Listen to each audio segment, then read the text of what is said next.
going on, DJ Nation? Kenny Kim here, bringing you another Fantasy Golf Degenerates podcast this week for the Scottish Open. As usual, I'm here with everybody's favorite Canadian, Tyler Tamboline. Tyler, how are you this week? I'm good, man. Happy 4th to you. I'm back. I had my Canada Day celebration, and last week I took a little bit of a week off for the John Deere, but good to get refreshed, come back into it. Had some fun over the weekend with the tournaments. There was LIV Showdown. We had the regular stuff with John Deere. Had a couple good sweats there myself. So we're going to get into it. We're going to talk about everything as usual. Before we get into it, I want to remind everyone very quickly, this podcast and show is brought to you by fantasynational.com. Head on over to fantasynational.com/FGD. Get yourself 20% off your first payment. Obviously a pretty good time to do it because we've got the Open coming up next week, the final major of the year, the final set of PGA Millie Makers, at least as far as I can tell. We'll see. You never know what they could whip out on us here in the future with what they got going on now. We talked a little about LIV Showdown, 50K up top, prize pools and stuff like that. But Kenny, how was your John Deere Classic? The postman delivered once again, the old cliche line. Got the job done, though. And I mean, that was that for the John Deere for me. Yeah, I mean, it wasn't too exciting of an event. I mean, we didn't expect, rockets and stuff flying out for an event with this type of field. And the ending was a little bit disappointing just because, Poston was at the John Deere Classic at TPC Deer Run. He shoots 1 over on his last 15 holes and still wins by 3 or 4. Yeah. That sort of was a downer because there was a lot of people, close by 17, 16, 15 range that I had money on, of course, that I thought could make a move, but no one decided to make a move. I know Griot got to 19 on Sunday at one point in time, but then had a couple bogeys going down. I know Bazine, who was up there at 18 or 19, he couldn't hold it either. No one could really catch up to him. So sort of a boring Sunday. But good for JT Poston. His game was trending. Of course, my ass didn't use him, even though his game was trending and he was playing pretty well. Good win for him. About a little bit more than 2 years, almost 3 years since his last win. So the timing's perfect. You know what I'm saying? He's got his card wrapped up again. He gets you win every 2.5 years. That's you got 5 years security of your job. So it's good for him. It's good for his family. Personally, it wasn't that great of a week for me. I didn't get to watch too much early on. It was a July 4th weekend, so we're partying, we're grilling, we're cooking out and stuff like that. So it was what it was. Personally, I like the LIV coverage. I watched that. I actually won more money in LIV than I did in DraftKings this week. So if that tells you anything, playing in that $20 showdown contest a couple of days, I did pretty well. What'd you think of the week? Yeah, I think a couple of things you said there. One was, the JT Poston thing. It was either going to be Michael Kim type runaway, because like you said, +1 over the last 15 holes, whatever, and still wins by 3. It was either going to be the Michael Kim runaway for him, or one of these guys were going to catch him if he continued. But he did that poorly over the last stretch, and they still couldn't get there. I had a decent week all around. I actually had bet Goddard up at 125 and then hit it again at 100, had the each way top 5. So he snuck in very luckily, actually, at the end, a nice little top 5 outright where nobody else was tied with him. There was no dead heat shit or anything. And then I had a double of him with the each way with Carl Jan or Juan, I forget how you say his last name, on the Corn Ferry Tour, came second. So I was sweating a pretty big double that I don't bet them very often, but last week, because it was sort of a vacation week, was just digging in a little bit more and spending some more money. It was vacation. So I thought that'd be a good way to do it. Ended up good on the betting side. DraftKings had some close calls. I think it was like 20th or something in the main 555. Almost got another Fantasy Golf World Championship seat. So trying to steadily get that third one. I got 2 in it already, but overall, not that exciting from a viewing perspective. I actually love the LIV stuff. Love, live, whatever you want to say. Live, love, laugh, like all the signs in the older people's houses. But that to me was pretty good. I know that people hate on it here and there, but for me, I think it's interesting. I think it's one of my biggest takeaways from it anyway, Kenny, and I'll get your thoughts. It's just like, there's a couple things, but one is like, everyone wants everyone to ignore it. So anyone who's against it is like, oh, don't talk about it or don't bring it up or anything like that. Like, it's happening no matter what we believe in, like, feel, anything, it's going to happen. And because I'm so invested into the sport of golf, it's what I do. It's what I'm playing. It's where I'm putting my money behind every week. I am going to pay attention to it. I am going to pass information along and talk about it. Someone said to me, like, it's your job on Twitter to give the right information. It's not my Twitter is my own stuff. I can literally say anything I want, anytime I want, wherever I want. It's my own Twitter. So it's my own thoughts, personal opinions, everything. It's just my thoughts. And I think it is interesting, some of the stuff going on. I mean, I talked about it after the first event. To me, They fixed the leaderboard. If you want to bring that up for a sec, like they put more of the people's name on it. They shot it out so you could see their full name when they were taking their shot. It talked about if it was earlier versus if it was live. I liked all that stuff. I thought it was good. We know why there's more golf shots and no commercials and no TV deal and all that. And there was a lot of talk over the weekend on what that means for the future. And we'll have to wait and see.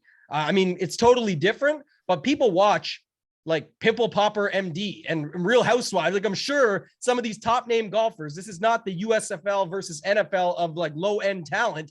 It's guys that people are saying that they don't believe have a game anymore or don't want to play competitive golf, which can be true. But I'm just saying, I think people would watch it. It just depends on who wants to take it on. And the only risk of a TV channel or a network, I should say, taking it on is the moral side of things. But I feel like that goes on in a lot of other ways on a lot of these networks out there. So what did you think of the event in general? Any thoughts on the stuff I just talked about? And then I'm curious what you think of all the public conversation around it, like some of the worst takes. I've got a couple, but I was just wondering if you had any thoughts on some of the things people are saying that you agree or don't agree with on the league or whatever you want to call it in general. At this point in time, I mean, you're right. I mean, it doesn't really matter what people say. It's happening. Yeah, it's going to happen. It is part of our circle right now because we cover golf. You know what I'm saying? It's part of it now. I mean, that leaderboard is, that leaderboard was way better than the leaderboard we saw at the John Deere. And the coverage was a lot better.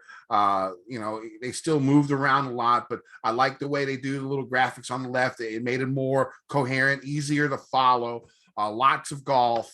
It was fine. I enjoyed it. The leaderboard, DJ up there, Grace up there, Reed up there. I mean, there were some names. I mean, it was fun. It was a fun launch. Yeah, Brooks, Bryson made their way up there. Like Brooks everybody fell was apart. Up Perez shot an 80, still made $175,000 from the team competition or whatever.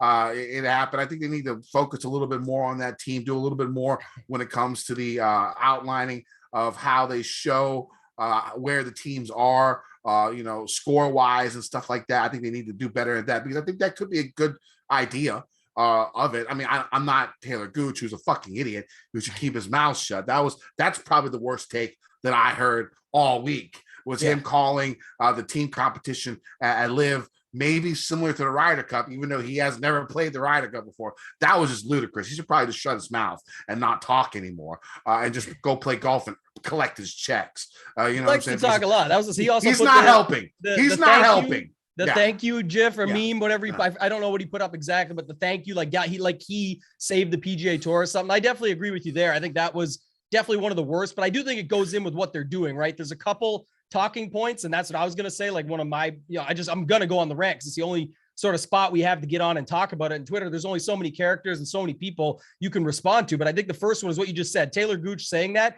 They all said it. Like Ortiz was talking about, because he came in second for like 2-point-something million. He was talking about how many people were out there rooting him on and speaking to him in Spanish and things like that were out there. So he had that going on. It was Reed who said it's not a Ryder Cup, but he said, I didn't have a lot of fans the first day, but now I might need to move to Portland because there's so many fans here for me and we're cheering them on. And these guys were keyed in to say that. But the biggest one, so first off, the worst take in all of LIV, I think, I'll do it quickly because the second one's a bit longer. The first one is they're going to chop your head off if you have to withdraw or miss an event. Like, it's not going to happen. These guys have contracts. They're going to lose their money. They're going to have to give money back. They're going to have to turn in cash that they received. Most likely, it's still a contract. That's how it would work if I miss shows for things. I'm not saying it's comparable. Just in anything in life, you miss days of work. You're allowed a few sick days, but eventually they're going to cut back and say you're not getting paid if you don't work. So no one's getting their head chopped off, in my opinion, anyway. I don't think so. That's got to be the worst take. But the other one is the other talking point. I just hear it so many times. I was calling people out. I don't even care. I think it's the laziest narrative that there is that, they want to play less, like they said, but now they're signing up to play more. And actually there's 15 PGA events versus next year is going to be 14 plus 4 majors. And the reason I think it's lazy is because unless you're basically Phil, DJ, Brooks, maybe Bryson, like those guys, Pat Perez has got to play a bunch of events. Patrick Reed they're playing a bunch of events because they have to grind it out to get their FedEx Cup, to get access to this money. Did they do it for the money? Of course.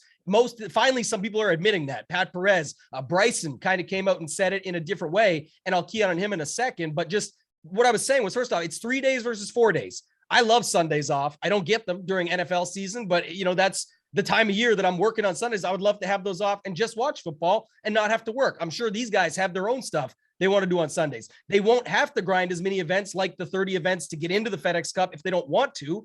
And on top of that, they're playing what they want when they want for guaranteed money. So yeah, they want to play the Scottish Open this week, which by the way, they just got it overturned. So I think the field's going to get bigger than what we talk about here tonight because Poulter, Adrian Otegi, and I think Justin Harding were the three. But now everyone's going to line up tomorrow and see if they can sneak it in, because how did they let those guys in and not the others? So we're going to have to see what happens there. But then lastly, this is the worst part of it. Everyone's taking like 1 year sample size. And this is where I think it's such a lazy take. Is Bryson said it the best. He explained, I think Bryson's actually going to retire after he does this stint of 4 years. Like DJ took 4 years. Brooks or Bryson were on record of saying 4.5 years or something like that. I think they're just going to stop playing, and that's okay. It's whatever they want to do, but they will have more time off when they don't play golf in 4 years and made as much as Tiger Woods made on the course in his lengthy career. And that's what they're saying to me, but it's also a narrative that they're letting other golfers know, think about it that way so that they can try and recruit more people to come over. It's not rocket science. I'm just saying everyone's comparing 1 year to 1 year. And Bryson was the fine example, saying like, I have other goals that this is going to help me achieve. I'm going to put the money into growing the game by building a driving range and getting kids into golf and doing fun stuff that I like doing. And I won't have to play as much golf right now. I'll play exactly where I want. And in 4 years, he can decide if he has enough money to just move on and do something else or do something else within the game, but he doesn't have to play more golf. Basically, that's the main point. Yeah, I can understand. And I mean, you get the time off in a few years. You get all the time you need. You know, yeah. I mean, like, you're making even now, you won't play likely more than 3 weeks in a row, if that. And that would be like a rare scenario where like the LIV event was last week. They want to play the Scottish Open and they're going to play a major. But that's a pretty damn good 3-event stretch. The one that you have to go to because you're contracted to play, where Pat Perez, by the way, got 900,000, 750 for the team event and the 170 or whatever it was for his position of just sucking. But Gooch, Reed, and DJ crushed it, so he gets paid. So you get 900,000 for that, or whatever the number is. Then you come out and play the Scottish Open, which everybody loves. So of course that's going to be on the docket, like Memorial, if they can play it, like API, if they can play it. These big name, high profile events, Genesis, the ones they want to play, not John Deere Classic. And then they're going to play the majors if they qualify and if they can. If they can't, though, I think that's the other thing, Kenny. I don't think these guys care. That was part of the business decision they made. The ones that are exempt and are in it want to play. So unless the majors ban them, they're going to play them. But I think for the other guys, it's like, well, if I don't get to play that, but I'm making $900K every event I show up at, I'm going to take the $900K and play a little bit less. And if I can make a major eventually, I will. If not, I'm happy with the money that I'm making. That's pretty much what it comes down to. Yeah, I mean, the argument between both sides is getting tiresome for me. It's golf. I'm going to watch golf. I thought the programming, I thought the way they put it out was fine this week. And if the names like that are going to be on top of the leaderboard, I'm going to watch. I'm going to gamble.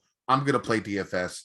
That's just the way it is. I mean, if you don't want to watch, don't watch. The gambling is a huge aspect. Yeah. If you don't want to watch, don't watch. It's simple. I mean, if you don't want to hear about it, fast forward. That's all you got to do.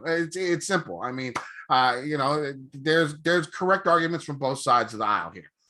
So I mean, I can understand where people who are negative on LIV. I understand exactly where they're coming from. People who want to watch it, I want to watch it. That's it. I want to enjoy golf. I want to watch good golf.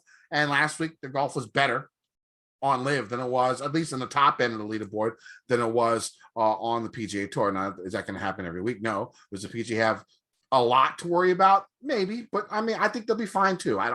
As long as the LIV Tour doesn't start poaching all this young talent, the future of the PGA, I think that's going to be the biggest problem if it comes down to it. But I mean, there's going to be great golfers on the PGA Tour week in and week out.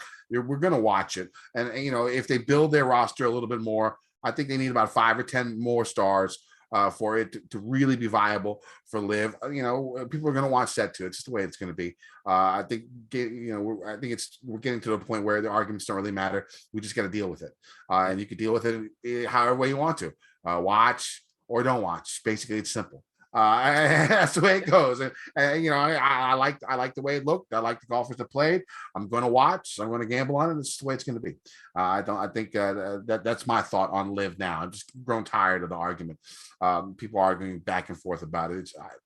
you can believe what you want to believe. I respect what you believe, but I'm just going to watch golf. You know what I'm saying? Yeah, that's basically about it. I like to gamble. I like to get the action in, and some will say there's no edge there because we don't know, but you don't know anything. Like same as every week that we talk about this stuff. You could say it looks like the number one spot on paper for this guy, and then he goes out and misses the cut. It's like you never know exactly what's going on each week. So I think that's the other one that's just like, if you, like you said, if you want to gamble on it and play. People are going to talk about it. It's happening either way. All right, let's move on to the Listener League winner from the John Deere Classic this week. It was a Gups Corner member, Gore 49er. I think he's won before. This might not be his first win. A nice little Gups Corner avatar up there for us. Like seeing that. Charles Howell III was 22% owned. He had him finished in 13th. Lots of chalk hit. And of course, last week I went like anti-chalk. I was like, fuck the chalk. Chalk ain't doing shit. Fuck it. And they all hit, and I lost a whole wreck of money. So that's basically what happened last week. Bazinu, another guy who was pretty chalky, who finished pretty well, 70% owned. I think he finished in second place. Scott Stallings, another chalky guy, only about 10% owned in our Listener League, finished in fourth place. JT Poston, he had the winner, 22% owned. Oh, I'm sorry, 18% owned in the Listener League. Solid by the Degen Nation over there. Of course, he won. Goddard, who was another popular guy, 17% owned. He finished in fourth. And Steven Yeager, that was the one that was out of the blue. Less than 0.5% owned, finished in 30th. What do you think of the lineup? Yeah, I like it. I think you said a couple key points there, though. The chalk week definitely came through. I know a lot of people, myself included, I was interested in fading the chalk because it's an event that's one of the higher variance events that we see. But it also came down to like my classic saying I always use, it's not who you use, it's how you use them. And I think last week was a prime example. I know my buddy at Run Pure Big T won the 555 for 100K with an AM PM stack that had nobody. I think the lowest guy was 9.8%. Everyone else was like 12% or higher, but it wasn't, again, you can worry about ownership all day, but he played them in a way. And this lineup is very similar. If you look like a lot of the same guys, so shout out to Gore 49er, but like, I like the setup of it. It had 2 9Ks, 2 8Ks, and 2 7s. Didn't go up top, didn't go down low. We liked fading the top completely. I thought that was a good strategy. So that part made sense. Getting a guy like Bazunu in there, who I wouldn't have expected him to finish T2 in a birdie fest anytime soon, but he didn't really, like, that's the result of what happened. He didn't need to. He was a guy that you could fit in as your second guy or third guy into your lineup and just come through for you because he had a decent week. He was just better than the other talent around him. He was 40 or 50 to 1 to win the event. So even if you didn't think that was going to happen, like I didn't, he made sense from a lineup construction there. So like the lineup all around. Goddard up. The redemption, obviously that's the last couple weeks, but remember the first time we were on him here, it was the show. I know you and Baroff were on the show last week, but it was a show Baroff and I did when he missed the cut the week before the US Open when he was super chalk. And I mean, just shows the talent that he is. He just missed the cut that week, came back, grinded the cut at the US Open, has been great ever since and up there in the top 4 for this week. So that was awesome to see. And then got to give a shout out. So Gore 49er will for sure be in the 3-man. We got him into the league. I think he won this league last year because he did join the league, but I recognize the name for sure. So I think he's a second-time winner. But if not, okay, he's still going to be there with us. But got to give a shout out to LV Big Blue, 2nd and 5th. Another Gups Corner, very well-known, a guy called OG. And he's a great dude all around, just crushed it. I thought he was running away with this thing all weekend. Ended up getting 2nd and 5th. I didn't even check where his last one finished because I think he was in for all 3. It didn't. Yeah, it was 172nd, but still 2nd and 5th. He was right there in the mix with 2 pretty unique lineups. There were only 2 of the guys the same within his core, 4 guys opposite. So congrats to Gore 49er. We'll see you in the 3-man this week. Got you in the Tournament of Champions. And then shout out to OG finishing 2nd and 5th as well. All right, sounds good. Let's get to this week. The PGA Tour, of course, in conjunction with the DP World Tour, head across the pond for the Scottish Open, played from the Renaissance Club. This event has been played at the Renaissance Club the last 3 years, but this is the first time it has been co-sanctioned by the PGA and DP World Tours.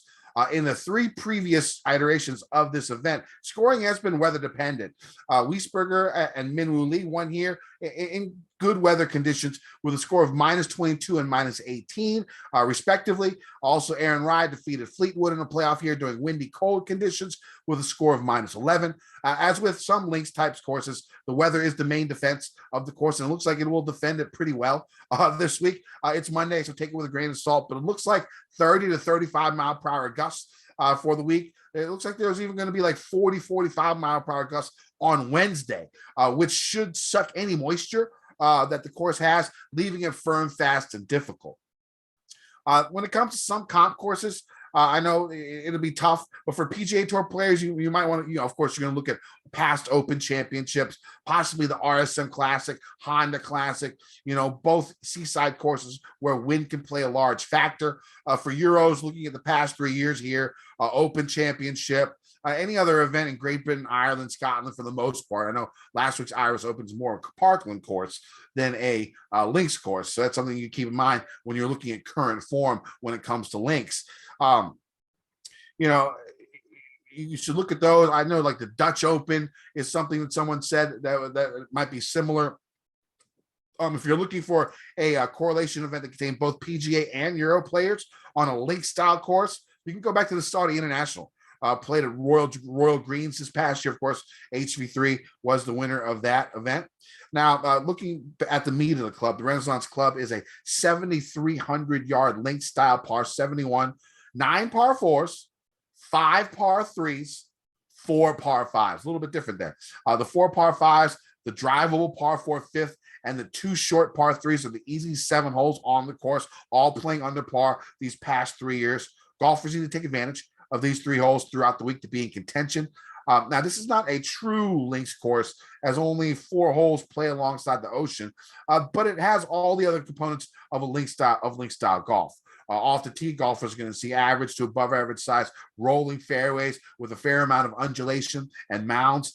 These fairways will play firm and fast, so driving accuracy numbers should be below normal. Now, if golfers just missed a fairway in the rough, it shouldn't be too difficult to play out of, but link style imagination and use of the ground game could be needed on some approaches where golfers are playing out of the rough. Now, golfers will love the rough compared to the deep fairway pot bunkers.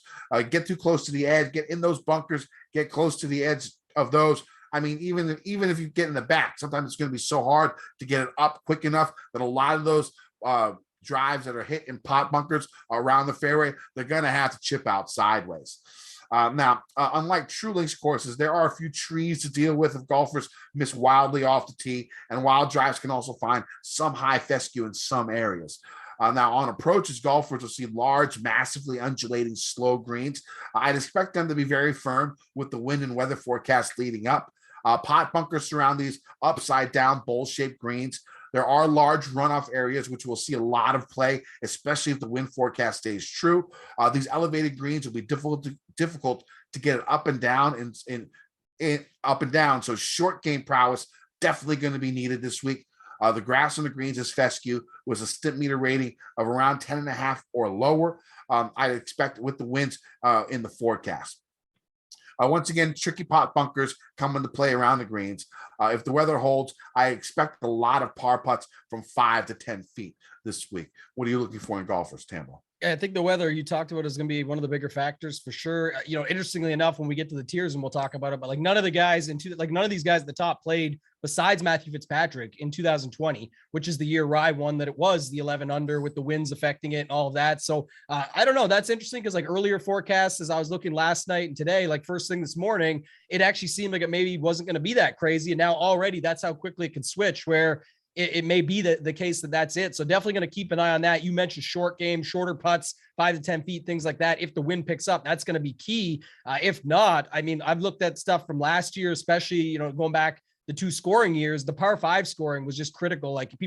Some guys went 14 under on the par 5s and stuff. So, funny enough, the guys that went low on the par 5s didn't really score well on the par 4s. They did enough damage on the par 5s. And obviously distance came in to be a factor and all of those things. So usually this field overall tee to green for me, that's the other thing, Kenny, you mentioned it, but just the conjunction factor and everything they've got going on here with all these big names. I think it's 19 of the world's top 20. Rory, I believe, is the only one. Maybe it's 14 of the top 15. No, either way, it's no Rory. But the point would be that a couple things. One, strength of field matters. We're going to talk about that when we get into some of this stuff. I'll use Ryan Fox as a great example later on, but not the same field that we're used to. It's a much stronger field. We talk about this in the past. We've talked about it with guys like Daniel Berger, Adam Scott at certain courses where they might be in a weaker field as a stronger player that usually comes top 30 in those majors and then can win an AT&T Pebble Beach Pro-Am for Berger. It's kind of the reverse factor here. Some of these guys you'll see pop, some of these Euros, especially that, just had a great week or whatever it might be, or have been playing incredible golf on the DP World Tour, doesn't really lock them in or guarantee them here. Because I will say this, the second part that goes with it, last year, the only guy in the 5-figure price range that didn't do well, he actually missed the cut, was Rory. He's not here this year. And the other guys that were up top were like JT, Fitzpatrick, Xander, and Rahm. Scheffler made the cut and did well as well. He just wasn't priced like he was because obviously the year he's having. But those other four all finished in the top 10. And this year they're right behind Scheffler. Rahm, JT, Fitzpatrick, Schauffele. Those guys were all up there last year, 9,900 to about 10,600 or something. They all finished in the top 10. So if you're thinking stars and scrubs, I think roster construction, that will come into play as well. Again, the weather being one of the biggest factors. So that's sort of the main thoughts for this week, Kenny. All right, so let's get to these tiers. Let's start up in this 10K range. We do have Fitzpatrick all the way up to Scotty. How are you going about this week? Yeah, like I said, that this is where I think you're going to be able to find, the guys that you want to get after. I think you can definitely play a couple of these guys, especially if we end up in a situation where, like you said, it's with high winds and stuff like that, just talking from both angles quick. But if you've got that, then it's even more likely that just two of the best in the world could find their way in a breakout spot here and be able to find their way up. So you could have Rahm Fitz, you could have JT Fitz, you could have Scheffler with someone down in that 9K range, but the higher like Xander, I could mix in to the group above. So I think that's where playing two of these guys would be okay. For me, it's going to be Rahm. I still think Rahm is just a great play. I know Scheffler's $200 more. If I'm picking one, it's Rahm. And that's because, like I said, a couple factors. One, you look at last year, 7th here, he was the only guy, lost almost 2 strokes putting. Everyone else gained 5 or more in the top 10 or top 7 or whatever it was. And he was the only one to lose strokes. Literally could have won this. I still think everything he's got going on this year, people are saying it's so bad, but on paper, it's still not horrible. It's just a down spot for Rahm because we expect so much more, but it's usually a top 10 or better. So I like his floor upside combination. He fits the stats that I'm looking at. Of course, it's Jon Rahm. And then, of course, just in general, looking at it, I think it's now where we even saw it. Like last time out, Scotty did get over 20%. So I'm not sure it's the case where Rahm is 25 and Scotty's 15 or 12 like we were getting beforehand. And that's where you got to make that decision as well. Do you think it's possible that Rahm's lowest owned guy from Xander up? No, I say no, but I mean, like Fitz actually has the history, 3 straight made cuts for the second last year. So Fitz and JT would probably be the highest owned.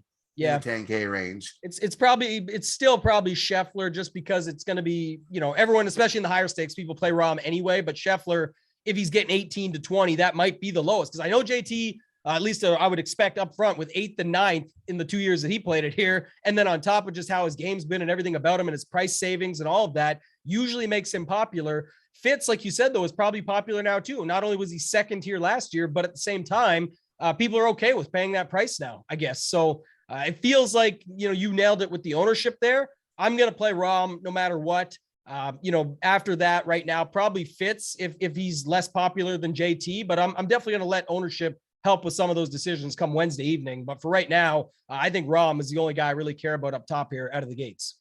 Yeah, I'm playing Fitz as my first cash game cornerstone. Like you said, 2nd here last year. I mean, the game seems like it should be suited perfectly for this course, right? I mean, his iron game has been really, really strong. His ball striking has been unbelievable. He's top 5 in strokes gained around the green on tour this season. He has the course history. The last time he played, I think he finished top 10 at the Saudi International, another windy links type course. I could see him winning again. And he has the confidence of coming off a US Open win. It's been a few weeks. He's probably got his partying done. I'd expect now he's back to being focused on golf. I think he can win again. I don't mind the bet of 18 to 1 for Fitz as well. So he's my first cash game corner. So I'm going to be playing Justin Thomas. Again, short game strong, par 5 strong. Course history here. I have no problem with that. And I'm probably going to play a third up here because, Fitz is going to be my cash. So I'm going to play probably 20% max, and then I'll have somebody at like 40 and 25. More than likely, we'll see. But I think I'm going to wait until I see the ownership on Rahm and Scheffler and pick one for that when it comes down to it. We'll see. If I decide to go Xander instead, then maybe I stay away from those top 2 and just go JT Fitz Xander. We'll have to see how that goes as the week progresses and we see ownership. But let's go ahead and move down to the 9K range. I mean, Xander, of course, is one that pops out. I think he was top 25. He's had a 2nd at an Open Championship. If I remember right, he was top 25 in the Saudi International this past January when they played. And of course, he's coming off a win. Confidence should be there. Iron game, of course, always strong. Tee to green strong. We will see. Is around the greens been above average. So I like Xander. I like the guys on the bottom a lot. Burns, Cam, and Hideki. I'll be playing those three a bunch. When it comes to Cam, of course, the short game's there. The par 5 scoring is there. Really good from 150 to 175. You'll see a lot of approaches in that area. I like Cam a lot. It's probably my favorite play in this 9K range. I'll play a lot of Cam Smith, but Burns and Hideki are right there. Hideki with the solid short game. Hasn't been as good here recently, but still well above average. Again, the par 5 scoring is there, 150 to 175, all solid. I like Hideki and I like Sam Burns. Those are the guys I'm going to go with in the 9K range. Yeah, of note too with Xander. I know it's random, but it'll come up. He's up, I think 5 strokes, and I know it's only a pro-am charity event, the JP McManus, but lots of big names in that event, and he's winning it right now too. After coming off the win, after like you said, coming 10th here last year, he's got a little bit of a run going where he just looks good right now. So I think he'll be very popular at 9,900 for good reason. But that's where, like you said, you can go up to Fitzpatrick for $200 more, or you can go down. I'm going to talk about him, but Cantlay, no history here. But if this is the thing, again, Cantlay's perceived to have such a bad year. 13th, 14th, 3rd, missed cut, team event win with Xander, and then second right before that, losing in the playoff to Jordan Spieth at the RBC Heritage. So I don't think it's that bad, and I think it's priced in. He's 9,600. He's not 10K. He's not 11K. He's $9,600. So I think you can get some leverage there. I think Zalatoris, again, Kenny, we go back to it, man. I bring it up every time, but since you brought it up, we could be in a position. I'm not going to go into it for the 100th time, but the betting angle, I'm going to save that for Ryan Fox in a little bit, but don't have to worry about betting him at 25 or 22 to 1, because I'm just not doing that. But at 9,300, that price is fair. You talked about it. The guy almost could have 2 majors just from this year alone, on top of all the other finishes that he has with the numbers to go with Scheffler and Morikawa and Hovland and those guys. So I think he's an interesting play at 9,300. It's not likely to be a birdie fest, especially if that wind is up, the solid tee to green game, the approach, all of that stuff. And shit, the guy was walking in putts last time out we saw him, like on a prime time Sunday, like walking shit in and fist bumping it before it even goes down. So I don't know. I feel pretty good about him at 9,300. I like your Smith call. I fear he will get a little bit popular, and I understand why. I'll talk about somebody else in a minute that I think is, the same, but maybe at less ownership for once, maybe not. We'll see. But then also I like your Decky call. I think he's another one. I know after the DQ, everyone was worried about him for the paint on the face of the 3-wood or whatever, but then he came back out and got 4th. A really good run last time out we saw him. So I think if you can just get to that at 9K, shit, I don't like the guy when he's 10K plus, but at 9K, I'm fine with it. So Decky, Zalatoris, Cantlay, and then pick your poison between Schauffele and Smith. They're both going to be popular for good reason on paper.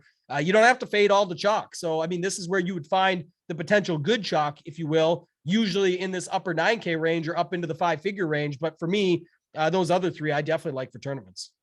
All right, let's go to this 8K range. I do like this 8K range a lot. I got a couple of cash game cornerstones. I mean, you're going to talk about Ryan Fox, but I got Sungjae as my next cash game cornerstone. Again, elite short game. Prior to his miscut at the U.S. Open, he was playing really well. A bunch of top 25s, bunch of top 10s. Tee to green, he's exceptionally solid. So I like Sungjae as my second cash game cornerstone. My third cash game cornerstone is going to be Fleetwood, who lost in a playoff to Rye here. Again, this is his neck of the woods, his type of golf course. He's played well here in the past. It's not like his season has been horrible. There's been some up and downs, but he's been trending slightly upward throughout the whole progression of the season.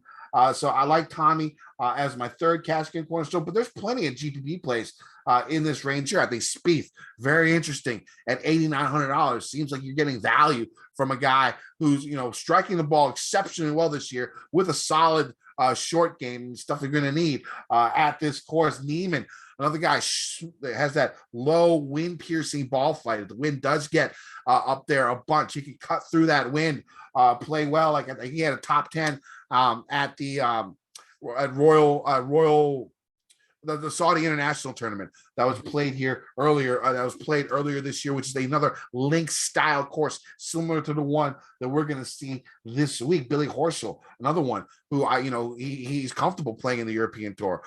His short game is solid. Not a very popular guy to ever really play, but you get a hot putter mixed with his solid short game. He could do some damage. Those are some of the guys that I like in this range. What about you?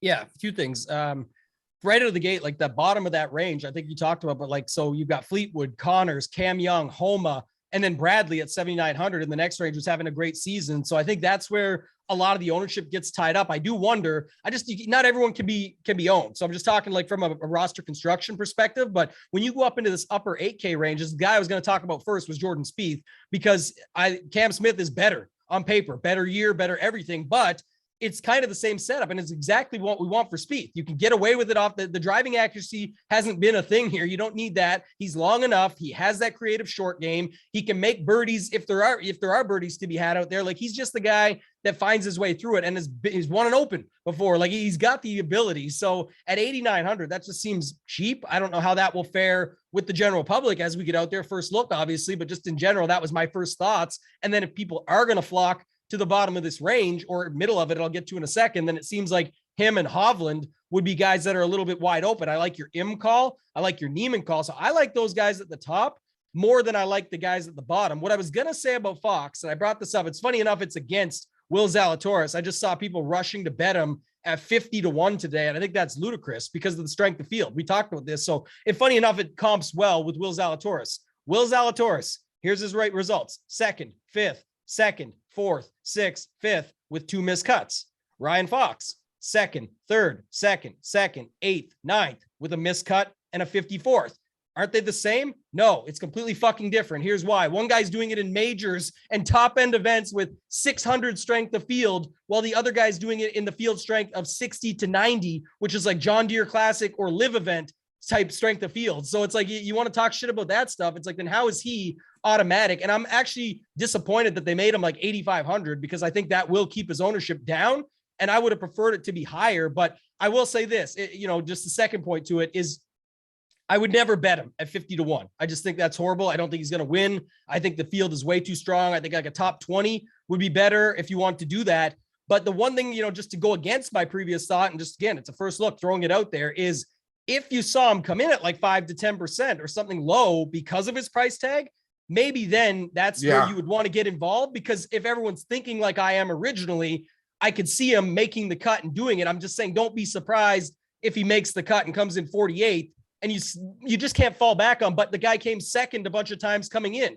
Yes, he came in second with fields where Catlin was coming in fourth and Jorge Campillo and stuff like this. Like, it's not even close to the same field strength that he's doing those results in. And I think that matters a lot more. If we're going to do it the other way, like I talked earlier about with Adam Scott and the Bergers and the Louis Oosthuizens and guys like that we would use in majors, where we would say we don't want to use them there because the field strength is too strong. But if they played weaker events, we would play them. I remember Adam Scott almost won the Wyndham, should have won it, the 5-footer. Berger won the AT&T Pro, and we use the exact same thought process in reverse. And that's why I'm bringing it up here. If he's going to be 5%, do whatever you want. I'm just saying I wouldn't rush to bet him at 50-1, because I think there's a lot of other guys out there you could bet instead that I think actually would have more upside to actually win this type of strength of field or event. So that's just my 2 cents on him. Think about it. He hasn't been like the greatest links player in the world. I mean, a lot of his damage has come on like Parkland style European courses. But he did come in second at the Dutch Open, which is a link style course similar to what we've seen here. So it's not like all is lost when he hits the links types courses. He did finish second in the Dutch Open. That was pretty recent, within the last 2 months, his last time out on a link style course. Yeah, and I forget too, just to add another tidbit to it, I did see something today that the last 2 of the last 3 winners had something to do with coming in second at the Irish Open the week before, which he did just come in second. But that, again, it's a narrative that's he also, again, the Irish Open, not a links course this year. Yeah, he also played here the last 3 years and went 44th, miscut, and now he plays it in the strongest field yet of the last 3 years. So like that's all I'm bringing up. Don't let it surprise you if he doesn't come through. It would surprise me if he came through and won, or if he came in through and got top 5. And some people say, well, why would that surprise you? Here's the thing. I think with the strength of the DFS players and the knowledge that DFS players have nowadays, 3-4 years ago, an $8,500 Ryan Fox would be 5-7%. Now, with people a lot more knowledgeable about the game and they see his how he's been playing, and they actually might even recognize his name, the majority of players that play DFS, at least they get the majority entries in. I mean, there's a lot less fish in DFS. I can tell you that right now. Well, that's where I would argue the opposite then, though. I would say 3 or 4 years ago, someone would look at his recent form, and see all those seconds and just play him based on that. They wouldn't play him at this price. But that's what I'm wondering. If they would, well, that's where the argument lies, because I think they would, versus now they're like, yeah, those are all second places. But if they think like me, they know those aren't second places in legitimate events like this one. They're just a lot of second places on paper where, you know, he did it on DP World Tour. You can't take it away. And there could be wins in there and everything. I'm just saying it's hard to win there, just like it is on the PGA Tour. But that to me still matters. And that's how I do a lot of my stuff. I think of it from that perspective. We're comparing apples to apples. Those field strengths where he's coming in second are not this type of field where he has to go up against all these dudes. Like that to me matters more than most things. And if he does it, good for him. He's obviously in great form. It's not saying he can't come through. It's just saying I wouldn't be rushing to bet him at 50-1. My same Zalatoris argument that I always make at 20 or 22-1. I don't think he's a 50-1 bet this week. I don't think that's a good number. If I can get him a single digit owned, I'll play him. That's where I'm saying that's where I contradicted, just to make sure it was clear that was at least where you could make some sense of it, right? If he comes in at 5 or 6% owned, then you can get double the field with 12% and take your chances and see if he can just ride the heater regardless of strength of field. Because, hey, last year, there was a bunch of guys up there that came through that were like $6,500, $7,000 golfers that most people wouldn't know that much about, maybe heard them, but that's the case. So maybe, but again, this field is stronger. I think it's literally one of the strongest fields ever on the DP World Tour history. So because it's technically co-sanctioned in that's where that conversation piece comes up. But I'd have to look into it more. I just remember seeing, I think it's top 19 of the world top 20 that are in the tournament field. All right. Yeah, let's move on again. You know, let's move on to the 7K range. Why don't you just go ahead there, Tambo? Yeah, I didn't spend too much time on it. Like Keegan Bradley as one I mentioned earlier. Like I saw that. Tyrrell Hatton interests me a little bit at 7,800. We'll see if he gets popular or whatnot. But one thing I will say about him, he's talked shit about every course he's been on all year long. And this is a course that he's got 18th and 14th on, you know, the 2 of the 3 times that he's played it. So, or two of the last 3 years they played it here. You only played the 2 and got 18th and 14th. So I think he's interesting at 7,800. Moronk, so this is the other thing about the Ryan Fox factor, not advocating for him either, just explaining, but like 7,700, Moronk is the guy that beat Ryan Fox last week, has his own recent form, third, 4 of his 6 events, same strength of fields as Fox. So it's like, there's your guy for $800 less that just beat Ryan Fox by 3 strokes that also has the same recent form as him. And there's others when I go down as well. So I think there's just little things like that you can look at. I know you'll talk about Lucas Herbert there at 7,600. He's got a couple fourths back to back. I did notice it for last year and for his most recent stuff. It's just what he does though, but he's a lot of short game for him. So it always worries me when you need that. Like I'm talking not just the around the green, but the putter as well. So again, the around the green can be more than helpful. Like you mentioned, I think Bobby Mack will be popular for good reason. Obviously, you know, a native of the area, but also the fact that he's just good. He's been good in majors. He's been good in those stronger fields. He's been good here. Like everything lines up for him. Noren, if it's going to be that grinded out type, I like Noren. I think he's going to be in a good spot here. Chris Kirk, if it's going to be that grinded out style, I would have some interest in at 7,400. Gary Woodland, talking about a guy, again, it may seem crazy, but if you don't need super driving accuracy, you can club down off the tee, hits that low stinger. We talked about it with Neiman earlier. And then you've got the ability to have, sort of a tougher course, tougher setup where that could work in his favor, almost like how he won the US Open that year. I think that's interesting. And then there was somebody else, Aaron Rye, 7,400, one here, 2 years ago, but it just in general at 7,400, I think he'll pick up a little bit of steam. So that's the only thing that worries me there. Just trying to see if there's anyone else at the bottom of this range. Luke List stands out a little bit. Siwoo Kim, boomer bust. I always talk about him for that reason. After that, not too much else. Maybe some others will come up, but who do you got here in the 7K range? So my final cascade cornerstone is going to be Lucas Herbert at 7,600. If you look, PGA Splits 101. So at PGA Splits 101 on Twitter. put this out. Strokes gained total leaders at the Renaissance Club the last 3 years. Herbert is number one, gaining 20.7 strokes total the last 3 years. Detry, 2 at 18.7. Minwoo, 16.4. Fleetwood, 16.4. Van Rooyen, 16. That's the top five. You got Wallace, Rye, Hatton, Bobby Mack, Patty Harrington, filling out the rest of the top 10. So this guy loves this course. He loves playing this course. Finished, I think top 10 last week at the Irish Open. So coming with good form, good course history here. Link style type player that, he likes playing these type of courses. I'll go ahead and use him as my final cash game cornerstone. So my cash game cornerstones this week are going to be Fitzpatrick at 10-1, M at 8-7, Fleetwood at 8-4, and Herbert at 7-6. It still leaves you over $15,000 to finish out the rest of your lineup. Other guys I do like in this 7K range, up near the top, I like Hatton a lot. He's going to be one of my higher owned. I like his short game. I'm hoping his ownership stays down because of, he hasn't been playing well here recently, but he's back on his home turf, back in a little bit more comfortability with these link style courses. Again, I think he was top 10 in strokes gained total at this event the last 3 years.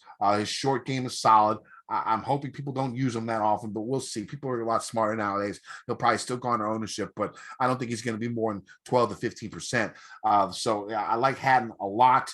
Bezuidenhout showed something last week. His short game's just been okay, but usually his short game is one of the better parts of his game. It's just been not that good this season, and that's why you haven't seen the higher finishes from him, especially on difficult courses. But he played well last week. I'm hoping that short game can come alive a little bit because he's really good from 150 to 175. It's probably the strength of his iron game. You're going to see a fair amount of shots from that range, I suspect. Harold Varner, winner of the Saudi International in windy conditions on a link style course, with a really strong field in that Saudi International, because everyone paid there to go recruit, and Saudis basically paid them to come there so they can recruit them for the LIV Tour. Basically is what happened. But I like HV3 a lot. Doesn't miss too many cuts. Strong iron game, strong short game. That's going to be the two most important things, I think. And he's top 10, in the last 50 rounds in this field. Of course, this field's a little bit different. You're only going to get about half the amount of players with recorded stats, because a lot of them play, because you're getting like 75 from the PGA Tour and 75 just from the Euro Tour. Other guys, if you're going down just a little bit more, Chris Kirk interests me. Another short game who's had a really, really strong season. Tee to green has been exceptionally strong all year. I can get behind Matt Kuchar.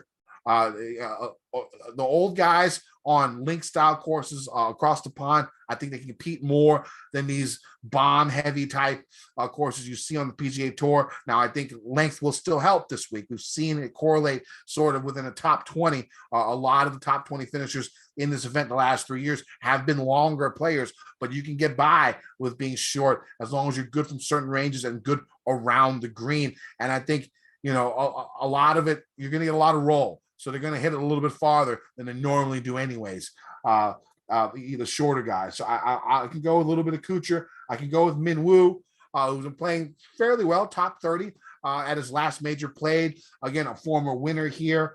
Stat-wise, it's not really going to correlate very well to what you see in your models. But I like Minwoo. I like 110-1, not the worst number in the world from a former champion. So I went ahead and bet that. Mackenzie Hughes, again, short game, tough courses, good putter. I can get behind Mac Hughes, your Canadian brethren.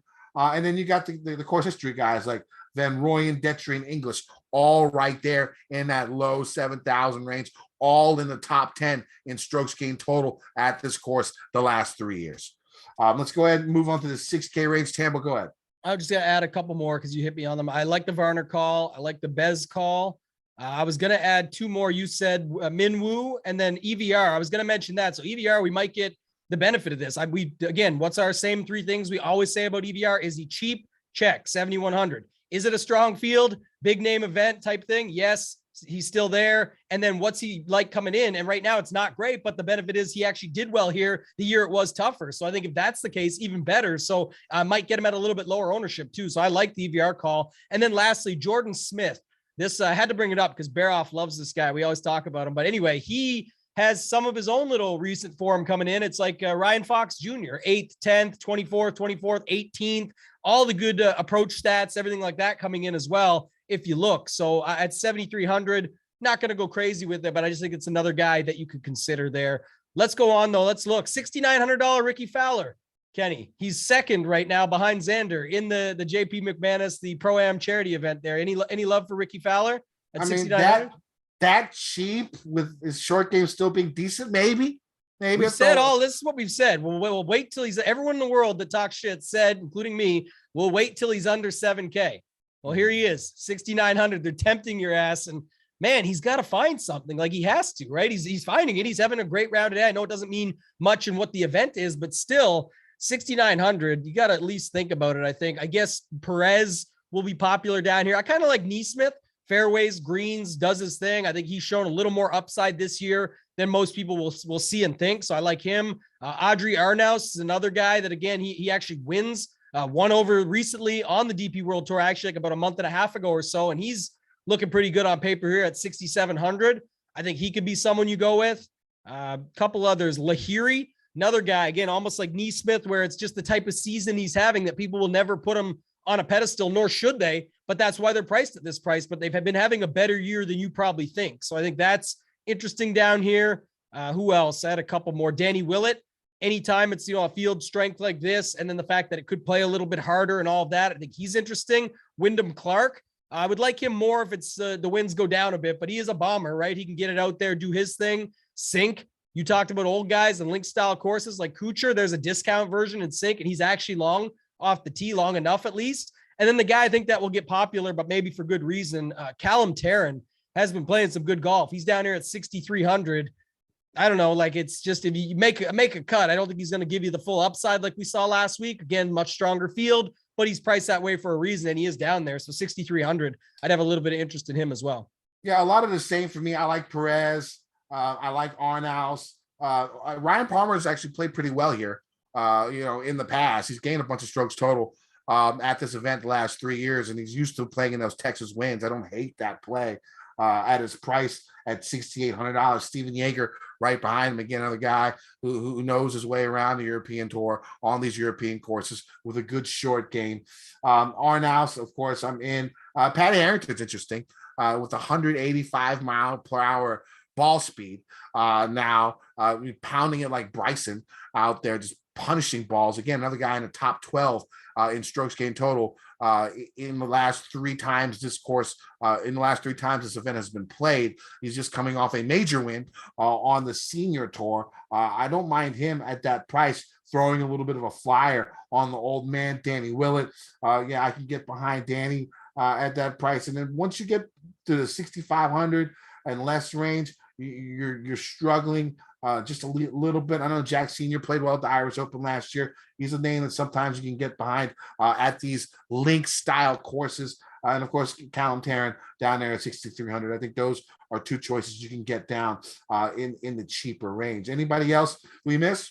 I like the Harrington one though. 18th last year and then 9th the year that it was playing tougher as well. You talked about the senior major. Just another guy that's been playing some good golf still. So I think it's a good spot. Yeah, I don't hate that one. All right, let's get to bets for this week. I'll go ahead and go first. I went ahead and with Matthew Fitzpatrick, 18-1 was the first bet that I put in. I think he could do it again. I think the confidence is there and the game seems perfect, especially his current game now. I know his around the green game hasn't been the best, but overall, that's basically one of the best parts of his game when it comes down to it. Then I got Fleetwood at 45-1. I got Hatton at 65-1 on Minwoo Lee at 110-1. So those are the 4 bets that I have right now. I'll probably add 1 or 2 as the week goes on. Yeah. See, I don't have those bets, but what I like is like 45 was what for Fleetwood and 65 for Hatton. That's where I'm saying, like, I would just bet those before I bet Fox at 50. Like I like those bets. I like those players. I like their upside, their caliber, their talent, everything to go with it. I'm not trying to discount the guys, just why I'm discounting the number on the bet. I don't like that number. I thought, he should be 80 plus in my opinion, maybe more. And so that's just the way it is. I bet Spieth at 30.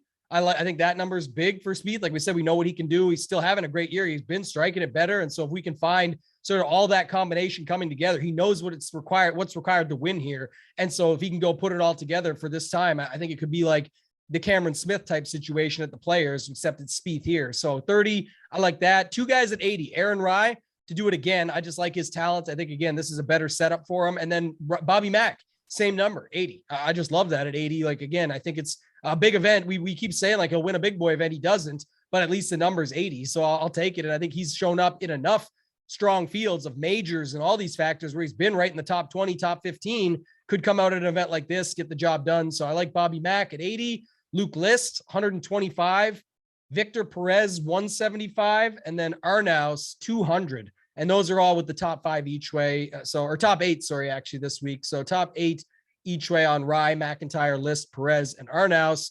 And then remind everyone quick, Kenny, but we got the Barbasol this week. I'm not sure if you looked at that, but I'll drop a trio. I got 3 that I liked this morning. I didn't like some of the numbers, like Ryder at 40. I wanted him at a better number, but I got Sig at 50. Don't hate that. Whaley at 80 and Chase Seifert at 90. I thought that one was interesting. Again, I think he's a guy that could find his way to the top there. Seifert at 90 was the one I liked the best. It's just for the number and for the value. Did you look at Barbasol at all? Or I have not looked at Barbasol yet. Yeah, sometimes it's crazy odds. Like Gotterup's already like 20 or 25 or so. I think you could have got him at 30 or something this morning. I would have liked that a lot more. But depending on what you've got, it's a little bit interesting. But I like it just from the betting perspective more so than anything else. But nothing else for me when it comes to the Barbasol. Yeah, for one and done, I think I'm going Fleetwood. If I haven't used them, I think that's where I'm going to go. Fleetwood is going to be my one and done. What about you? I think it's probably Hatton, maybe Hideki. I don't have much left there, so it might actually be Hideki, but maybe Hatton. I think if depends what it looks like. If Hatton gets super popular, something that maybe move off, but he hasn't been playing the best. It's just his results here have been decent, so I kind of like that. And his price on DraftKings, I like a lot more. One thing too, forgot to remind everyone, Kenny, real quick before we close this thing out, put the comment down. So like, subscribe for Mayo Media Network, but remember to put your comment in. We are still doing it. I forgot to talk about this earlier, the contest. So first off, we got to fill the listener league up for this week. That will decide, because last week we missed by just a little, but that will decide if we get 1,500 for the Open or 1,250. The bigger, the better, right? So if you can fill up this week for the listener league, that's important. Secondly, the comment for your fade in the 8K range. Put it in this video, leave your DraftKings handle, get a bonus ballot for your 5-star review and rating with your DK name on Apple Podcasts, because we are going to give away 8 $25 Millie Maker tickets. They did not drop the 100. So we're going to do the same $200 worth, and it's going to be 4 tickets to 2 people. So we're not doing 8 tickets where you got to find everyone, each person for $25. It's just too many. So 2 people will win, and we'll get 4 $25 tickets. So $100 worth of tickets for 4 shots at winning $1 million. So I think that's pretty good reason to go and do it. That'll help us out a ton if you guys can do that for us. All right, that sounds great. You can find me on Twitter at KendoVT. You can find my article on gupscorner.com. Use promo code Kenny. Save yourself 30% on a membership. You can find me on Twitter at Totag and Tambo.